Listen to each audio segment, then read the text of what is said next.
This is Ashu here और आज मैं आप लोगों को ये बताने वाली हूँ अपने ब्लॉग में कि फेशियल हेयर कैसे रिमूव कर सकते हैं। फेशियल हेयर कई बार आप लोग क्या करते हैं गलतियां, वो भी मैं बताऊंगी इस ब्लॉग में। और आप सबसे पहले मैं ये कहना चाहती हूँ, अगर आपने मेरा चैनल सब्सक्राइब नहीं किया तो सबसे पहले सब्सक्राइब कीजिए, वीडियोस को लाइक कीजिए, बेल आइकन भी प्रेस कीजिए ताकि आपको आगे के भी ब्लॉग्स के अपडेट्स मिलते रहें। और आज मैं इस ब्लॉग्स में आप लोगों को ये दिखाने वाली हूँ कि हम अपने फेशियल हेयर या फिर हम अपने सैलून में फेशियल हेयर रिमूव करते हैं तो क्या क्या गलतियां करते हैं और उस गलतियों को कैसे सुधार सकते हैं। ठीक है, तो मैं आज आप लोगों को ये बताने जा रही हूँ कि रेजर से जो लोग फेशियल हेयर रिमूव करते हैं, प्लीज आप उसको स्टॉप कीजिए, अवॉइड कीजिए। कितने लोग बॉडी वैक्सिंग को अपने फेस पे यूज करते हैं या क्लाइंट के फेस पे यूज करते हैं, please stop doing that, because उससे उनको एलर्जी हो सकती है, उससे उनके फेशियल हेयर ग्रोथ बढ़ सकती है। तो आप इन सब चीजों का ध्यान रखिए फेशियल हेयर रिमूव करते वक्त। जैसे कि मैम के आप देख सकते हैं फेस पे कितने सारे हेयर्स हैं। ठीक है, देखिए आप थोड़ा पास से दिखाइए। सी, ये आप देख रहे होंगे बहुत सारे फेशियल हेयर्स हैं। ठीक है, फोरहेड पे कम है और इनके cheeks area, side locks area पे बहुत ज्यादा है। और एक चीज और आप ध्यान रखिए, जहां पे फेशियल हेयर नहीं है, ठीक है, आपको दिख रहा है कि इस पार्ट में हेयर नहीं है, तो हम उसको अवॉइड करेंगे। जबरदस्ती हम इस एरिया को भी या क्लाइंट को भी हम सजेस्ट नहीं करेंगे कि आप इसको भी करवाइए। ठीक है, जहां जरूरत ना हो वहां आप मत कीजिए। और सबसे बड़ा ये चीज ध्यान रखना है, जब भी हम फेशियल हेयर रिमूव करते हैं तो पहले हम स्किन को अच्छे से क्लींजिंग कर लेंगे, फेस को पूरा साफ कर लीजिए। जैसे कि मैम ने कोई मेकअप नहीं कर रखा, बट मैम के फेस के ऊपर थोड़ा सा ऑयल है तो हम उसको रिमूव करेंगे। ठीक है, अच्छे से मैम आईज क्लोज कर लीजिए आप, और उसको रिमूव करते हुए, ठीक है, जहां भी आपको लगता है कि ऑयल ग्रेन्स बहुत ज्यादा है उस एरिया को हम बहुत अच्छे से क्लीन कर लेंगे with the help of good cleanser. मैं जो क्लींजर यूज करती हूँ वो सेटाफिल यूज करती हूँ, बिकॉज ये मेडिकेटेड है, कोई भी साइड इफेक्ट नहीं है। और सबसे बड़ी बात, ये बहुत अच्छे से हमारे क्लीन करती है फेस को। तो this is the perfect cleanser for our face. और ये जेंटल फेस वॉश है, तो इसमें आपको बिल्कुल भी घबराने की बात नहीं है कि ये स्किन के अंदर एक्ने क्रिएट करेगा या ऑयल ग्रेन्स क्रिएट करेगा। सो प्लीज आप इस चीज को ध्यान रखिए। जैसे कि मैंने पूरे फेस पे अच्छे से क्लींजर यूज किया।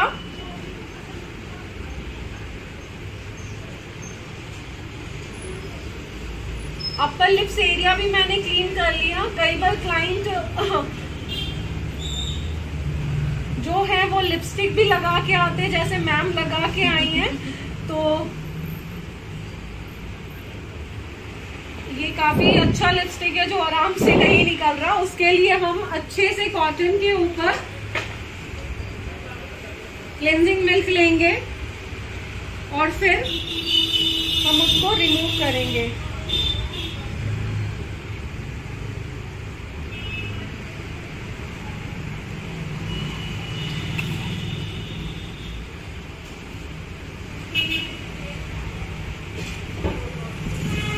क्योंकि अभी मैं अपर लिप्स भी करने जा रही हूँ, तो लिप एरिया जो है, लिप लाइन एरिया है, it should be very clean, ताकि मुझे एक एक हेयर विजिबल हो। और इसको अच्छे से ड्राई टिश्यू से हम क्लीन कर लेंगे। हम आप आईज क्लोज कर लीजिए।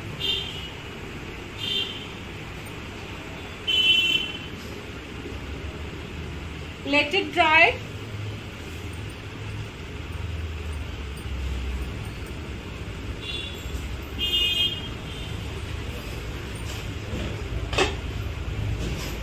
अब जो हम ध्यान रखेंगे वो ये कि अच्छे से कॉटन के ऊपर हमने पाउडर ले लिया और हमने अच्छे से फेस के ऊपर अप्लाई कर दिया।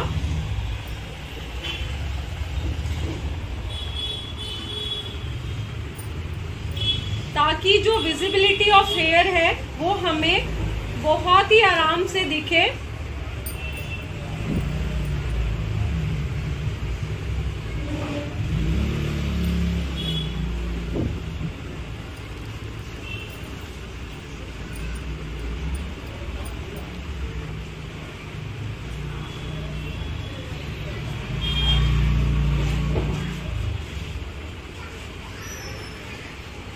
अब आप इनको जूम में दिखाइए कि फेशियल हेयर्स कैसे दिख रहे हैं। बहुत ही आराम से हमें विजिबल है, ठीक है। उनकी डायरेक्शन जो है बहुत आराम से हमें दिख रही है। सी, सारे डायरेक्शन हमें दिख रही है। हम पाउडरिंग इसलिए अच्छे से करते हैं, एक तो डायरेक्शन हमारा बहुत आराम से विजिबल हो जाता है, दूसरा जो हेयर नहीं दिखता वो भी आराम से हमें दिखने लगता है। अब हम इसको सिर्फ 1 to 2 सेकेंड्स के लिए छोड़ते हैं एंड लेट्स स्टार्ट।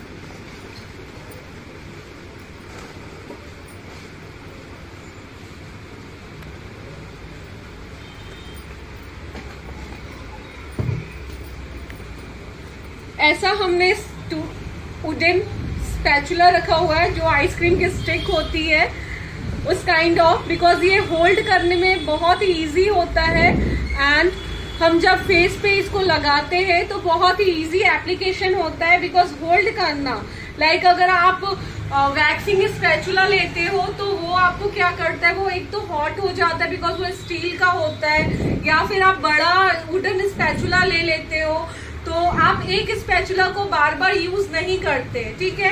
तो इसीलिए बिकॉज ये हमारे वैक्स हीटर में बार बार एंटर होता है, तो इसीलिए हम क्या करते हैं, हर बार हम न्यू स्टिक्स लेते हैं ताकि हम ये बार बार अगर इसको यूज कर रहे हैं, जब एक बार यूज हो गया तो हम दोबारा उसको थ्रो कर सकते हैं, ठीक है। बार बार हम एक ही स्टिक को वैक्स हीटर के अंदर नहीं डालते। This is a basic hygiene also which is going to maintain and आपके लिए ये इजी भी होगा ताकि आप इसको अच्छे से होल्ड करें और एक बार जब आप वैक्स यूज कर लेते हो तो वो आराम से वो बाहर भी आ जाए। तो मैं आज आप लोगों को स्टार्ट करके दिखाती हूँ कैसे रिमूव करेंगे। सबसे पहले मैंने वैक्स लिया, ठीक है, इसी वुडन स्पैचुला के अंदर, स्टिक के अंदर, और हेयर आप देख सकते हो ये नीचे की तरफ है, तो मैंने, मैम आप नीचे से स्ट्रेच कीजिए, मैं ऊपर से करती हूँ। साइड लॉक्स के ऊपर सबसे पहले लगाया एंड वेरी स्मॉल अमाउंट, ठीक है, बहुत ही छोटे अमाउंट में हमने ये वैक्स अप्लाई करी। उसके ऊपर हमने पाउडरिंग करी एंड बहुत अच्छे से स्ट्रेच करके निकाला। सी, ये आराम से आपके ये दिख रहे होंगे छोटे छोटे अंडर रूटेड भी हेयर्स निकल चुके हैं, तो इस चीज का आप ध्यान रखें। अब मैंने आपको बताया था जो स्पैचुला हमने एक बार डिप करा है उसको हम दोबारा नहीं करेंगे और न्यू स्टिक लेंगे और एक बार फिर हम अप्लाई करते हैं हेयर डायरेक्शन के अकॉर्डिंग। नीचे से आपको स्ट्रेच करना है एंड बहुत ही अच्छे से रब करते हैं और वन टाइम में जितना निकल सकता है हम उतना रिमूव कर सकते हैं।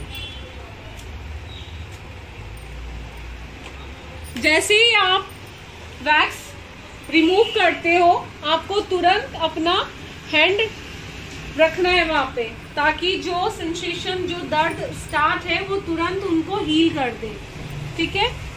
इनकी डायरेक्शन सारी इस तरफ जा रही हैं, तो डायरेक्शन के अकॉर्डिंग मैंने ये अपवर्ड्स किया और देखो कितने आराम से, आपको दिख रहा होगा कितने छोटे छोटे हेयर्स आराम से निकले।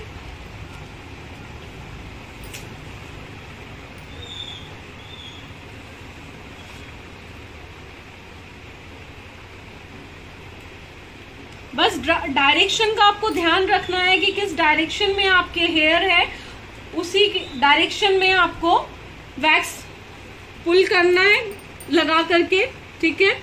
इस चीज का आपको बहुत ध्यान रखना है, बिकॉज हेयर जहां आपने गलत वैक्सिंग लगाई और गलत डायरेक्शन में आपने पुल किया तो वहां एक्ने होने के चांसेस भी होते हैं।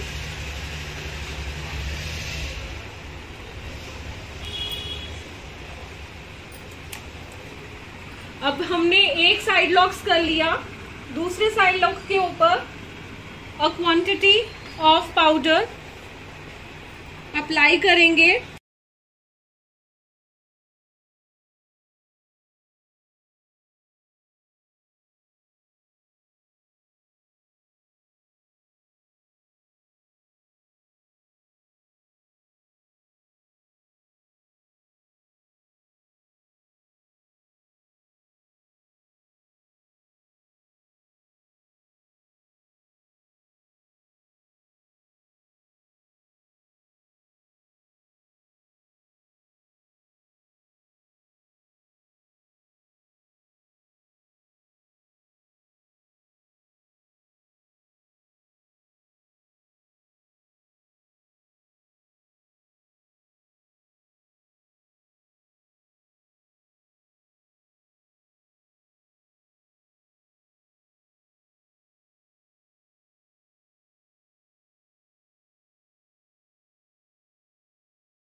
बहुत ही ध्यान से जब आप टंग एरिया, अपर लिप्स एरिया कर रहे हो तो आप अंदर से टंग ज़रूर आप बोलो कि वो लगा ले, ताकि यहाँ पे जब हम स्ट्रेच करें या हम पुल आउट करें तो इनको इतना पेन ना फेस आउट करना पड़े।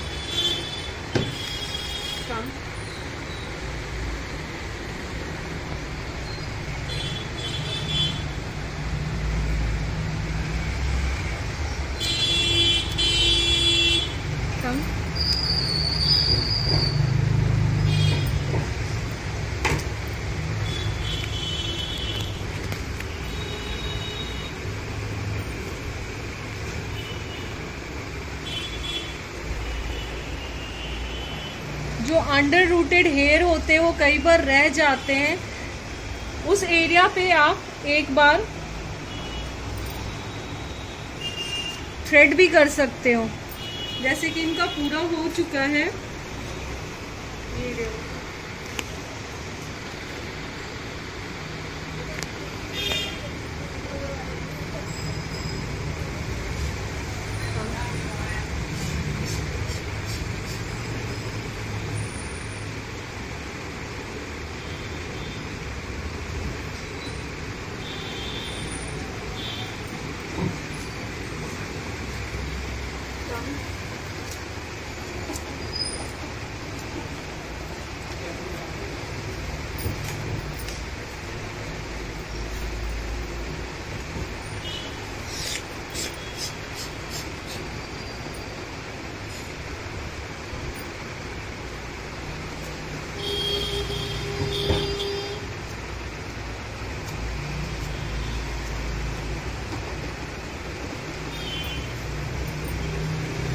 मैंने आपको बताया था, इस एरिया पे जो हेयर्स रहते हैं, मैम आप नीचे से पकड़ लीजिए, और हाँ जी आईब्रोज, और इस एरिया पे आपको बहुत ही आराम से वैक्स लगाना है, ठीक है। मैम का फोरहेड बिल्कुल क्लीन है, सिर्फ आप देख सकते हो यहाँ हेयर्स हैं, तो जहाँ जहाँ आपको सिर्फ हेयर दिखे उसी एरिया पे आप ट्राई करें वैक्स को लगाने को। हाँ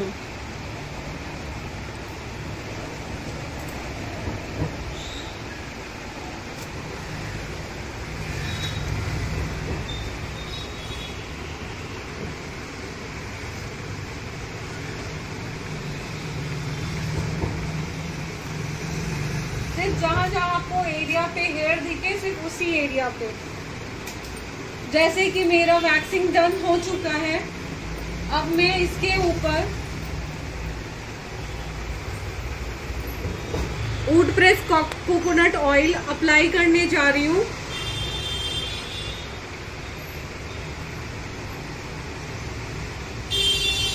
बहुत ही आराम से आपको कॉटन के थ्रू इनके फेस पे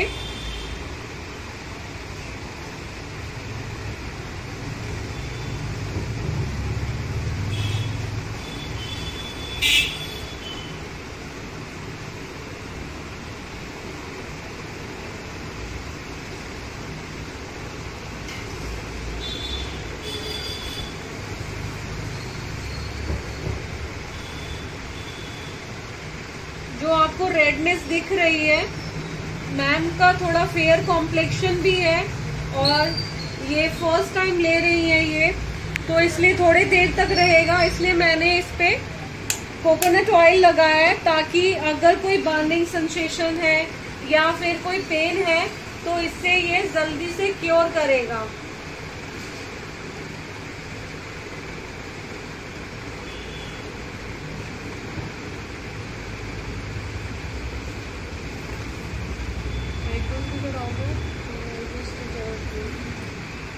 जैसे कि आप देख सकते हो,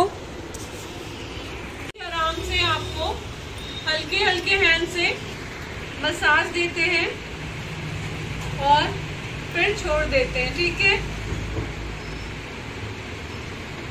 और डोंट वरी, इससे आपके फेस पे कोई भी नुकसान नहीं होगा, बिकॉज ये जो फेशियल हेयर के लिए ही वैक्स है और इससे इनको कोई भी साइड इफेक्ट नहीं है, कोई भी प्रॉब्लम नहीं होगी।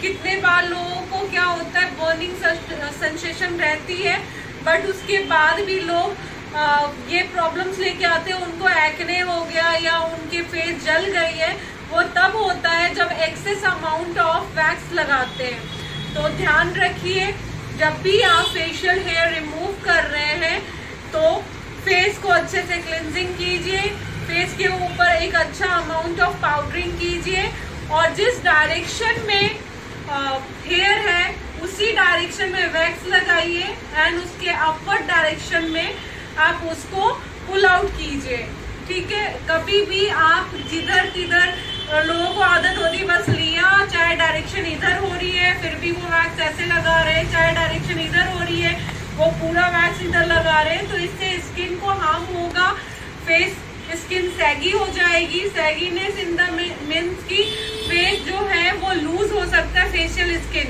तो इस चीज का, इन बातों का ध्यान रखिए। और तब तक के लिए मैं आपसे एक बार फिर से बोलूंगी कि आप मेरे चैनल को सब्सक्राइब कीजिए एंड लाइक कीजिए वीडियो को, और जितना से ज्यादा हो सके आप इसको शेयर भी कीजिए। Thank you so much, bye bye.